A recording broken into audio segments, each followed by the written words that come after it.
વડોદરાના ડભોઈથી સમાચાર દંગીવાડા બંબોજને જોડતો મુખ્ય માર્ગ પાણીમાં ગરકાવ થઈ ગયો છે। દંગીવાડાથી મગનપુરા નારણપુરા સુવાલજાનો સંપર્ક તૂટી ગયો છે કેમ કે મુખ્ય માર્ગ ઉપર જ પાણી ભરાઈ ગયા છે અને પાણી પણ કમર સુધીના ભરાઈ ગયા છે।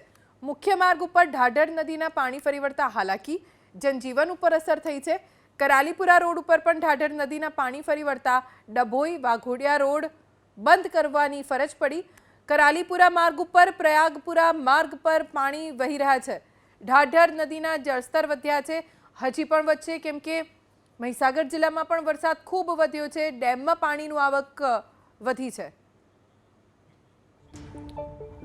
વડોદરાના ડભોઈ નજીકથી પસાર થતી ઓરસંગ નદી સિઝનમાં બીજી વાર બે કાંઠે વહેતી થઈ છે। ડભોઈ તાલુકાના ભિલોડિયા, સતપુર, કરનેટ, ચનવાડા નજીકથી આ નદી પસાર થાય છે।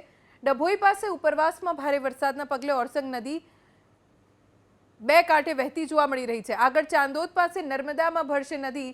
નર્મદા ડેમમાંથી 1,75,000 ક્યુસેક પાણી નર્મદા નદીમાં વહી રહ્યું છે। ઓરસંગ નદીના પાણી નર્મદામાં ભળશે અને જળસ્તર વધે તેવી સંભાવના છે।